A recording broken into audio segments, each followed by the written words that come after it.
Good morning, students. Let us start our first poem, The Fountain. It has been composed by J.R. Lowell, and he is an American poet. He was born in 1819 and he died in 1891.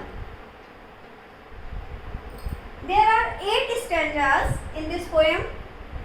Today we are going to study 4 stanzas. I hope you have arranged some book from your senior students, from your senior sisters. So let us start. First of all, I will read this poem. Into the sunshine, full of the light, leaping and flashing from morn till night.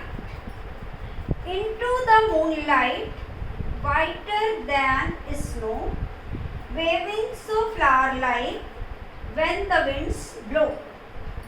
Into the starlight, rushing in spray, happy at midnight, happy by day.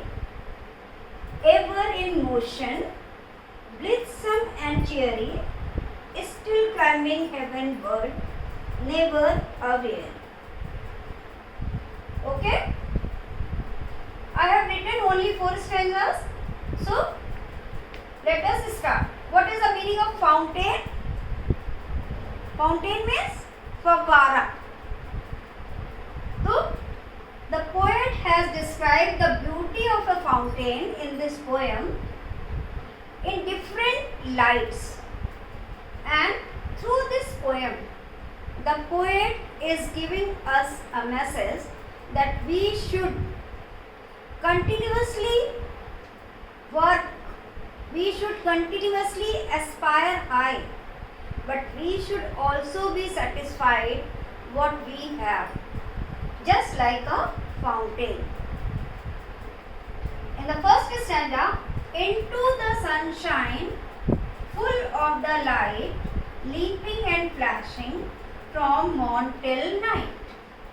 What is the meaning of sunshine? Sun means Suraj, shine means चमक. सूरज की चमक अर्थात धूप या रोशनी. Full of the light. Full माने भरा हुआ, light माने रोशनी, प्रकाश. It means when the sun shines in the sky, the fountain looks full of light. It becomes bright, leaping and flashing from morn till night. The fountain never stops. It continuously leaps. Leaps means jumps. Flash means shines. From morn till night. Morn is the short form of morning. From early morning till late night, the fountain keeps on jumping, keeps on shining. एक बार हिंदी में कवि कह रहा है कि fountain यानी फव्वारा जब सूरज निकलता है, सनशाइन होती है, धूप होती है, तो धूप की रोशनी के पड़ने से उसके जल क्या होता है? उसका जल फव्वारे में क्या होता है? जल होता है, पानी होता है. उसका पानी क्या होता है? फुल ऑफ लाइट, रोशनी से भर जाता है. Leaping and flashing. फव्वारा का पानी क्या होता है? फव्वारे का मूवमेंट देखा है आपने? Upward and downward. तो ऐसा लगता है ये उछल रहा है. It doesn't go right, it goes just like this. तो लीपिंग. लीपिंग मीन्स उछलना एंड फ्लैशिंग मीन्स चमकना. आप लोग कैमरा यूज करती हैं, उसमें फ्लैश लाइट होती है. फ्रॉम मॉर्न टिल नाइट, सुबह से लेकर रात तक. Is it clear? If any difficulty ask me in your WhatsApp group. Into the moonlight, whiter than snow, waving so flower like when the winds blow. In the next stanza, the poet is describing the beauty of fountain into the moonlight. Moonlight माने moon means चांद, light means रोशनी यानी चांदनी, moon light means चांदनी, चांद की रोशनी। तो into the moon light means the fountain looks very white when the moon shines in the sky. Whiter, here you should notice it, whiter. White means सफेद, whiter माने और अधिक सफेद। आपने एडजेक्टिव के 3 डिग्री पढ़ी है ना, उसमें आपने पढ़ा हुआ है 3 डिग्री क्या हुई, white, whiter and whitest, ये पढ़ा है आपने। तो यहाँ एडजेक्टिव की कंपैरेटिव डिग्री है, 2 में तुलना है कि फाउंटेन जो है मून लाइट में बर्फ से भी ज़्यादा सफ़ेद लगता है। किससे तुलना कर रहे हैं, बर्फ से। स्नो मीन्स बर्फ, बर्फ कौन सी बर्फ, जो पहाड़ों में जमी हुई होती है स्नो, वो बिल्कुल कैसी होती है, वाइट होती है, सफ़ेद होती है, प्योर होती है। तो उस सफ़ेद प्योर वाइट कलर की स्नो से भी अधिक वाइट क्या लगता है, फव्वारा। कब लगता है, चांदनी रात में। Wave means flower like when the winds blow. Wave means होता है to move this way and that way, to move right and left. Wave means flower like, flower means फूल, when the winds blow, winds means हवा, पवन, blow माने चलना, बहना। तो जब हवा चलती है, when the winds blow, wavings of flower, the fountain moves like a flower. Why? The water drops of the fountain are sprayed, are extended. How? Just like flower from this way to that way. जैसे जब हवा चलती है तो फूलों की जो डाल होती है हवा से झूमती है, कभी इधर तो कभी उधर। उसी तरीके से जब हवा चलती है तो फव्वारे का जो पानी है वो कभी इधर तो कभी इधर। इसीलिए कवि ने उसकी तुलना किससे की है, फ्लावर से की है।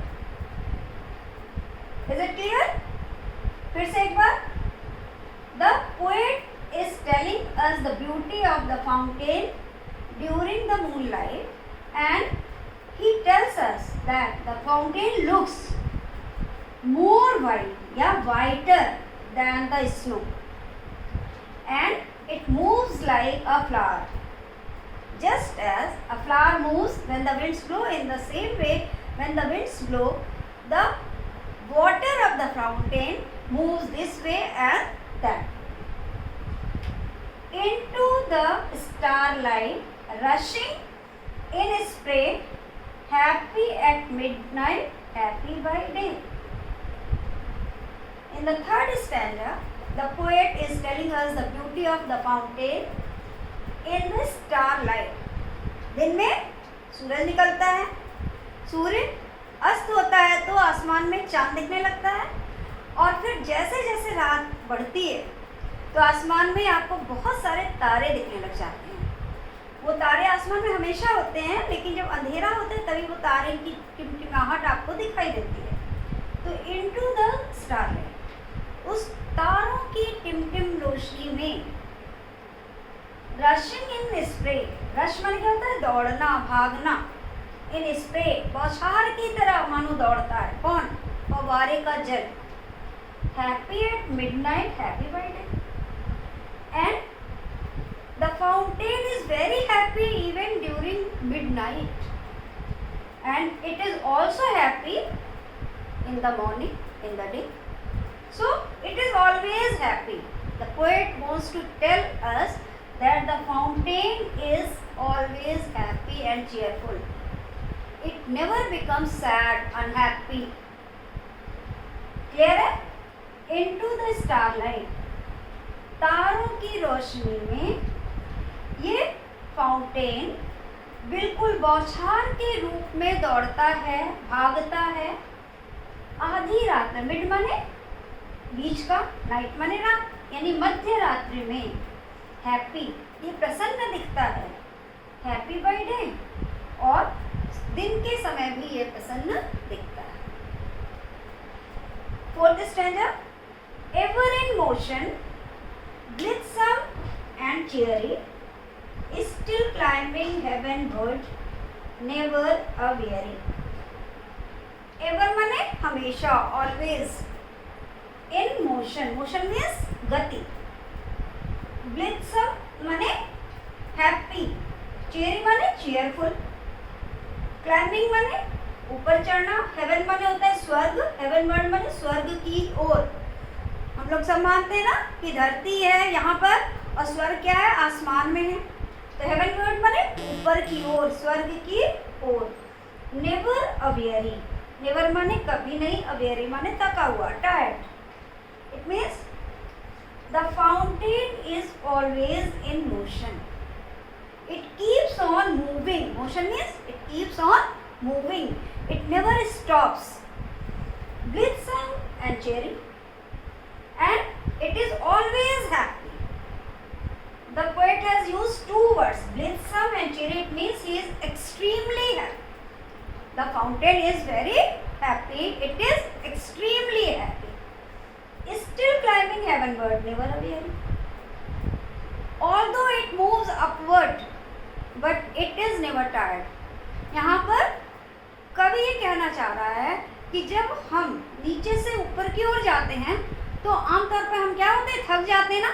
आप जब स्टेयर्स चढ़ती हैं तो आप क्या करती हैं, आप थोड़ा स्लो हो जाती हैं, फिर कुछ स्टेयर्स चढ़ने के बाद आप और स्लो होने लगती हैं, आपकी सांसें थोड़ी तेज चलने लगती हैं, आप थक जाती हैं. लेकिन fountain it keeps on moving upward, but never away. But it is never tired. It is always full of energy. It means it is full of energy.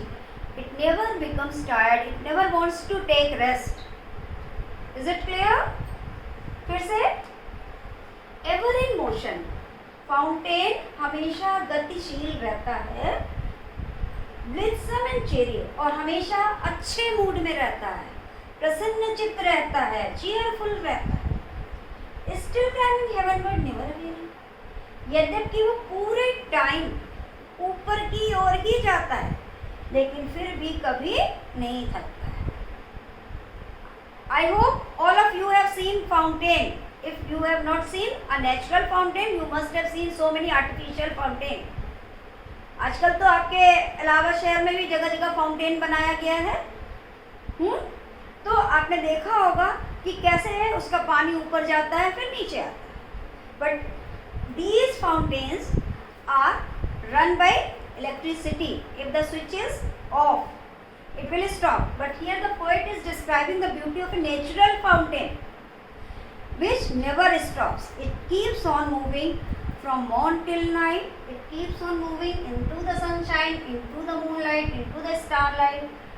It is always happy even in the night, even at the midnight, even at the daytime. Everything is clear? Okay. ठीक है. अब मैंने कुछ इसके questions बनाए हैं जो कि मैं अभी जो लिंक दूंगी उसके डिस्क्रिप्शन में आपको मिल जाएगा. उसमें मैंने अटैच कर दिया है 2 questions. First and second question जो है they are common for each and every standard और you can say each and every poem. The first question is name the poem from which the above stanza has been taken and who is the poet of this poem. And the second question is which are the rhyming words used in the stanza.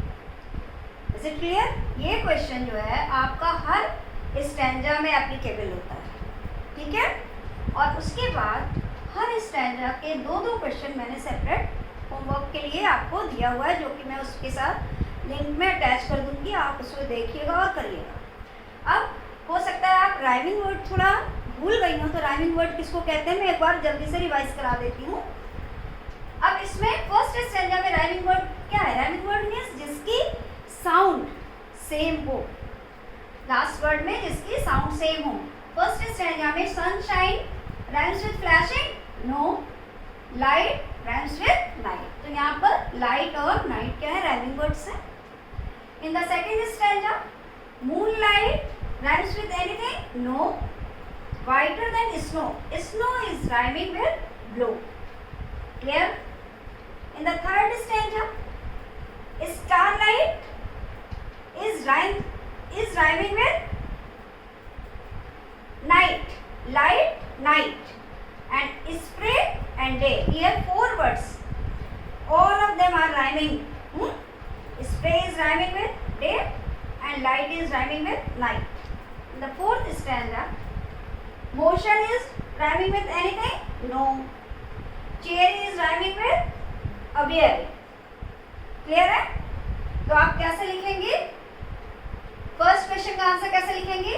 Name the poem. तो this stanza has been taken from the poem The Fountain. The name of the poet is J.R.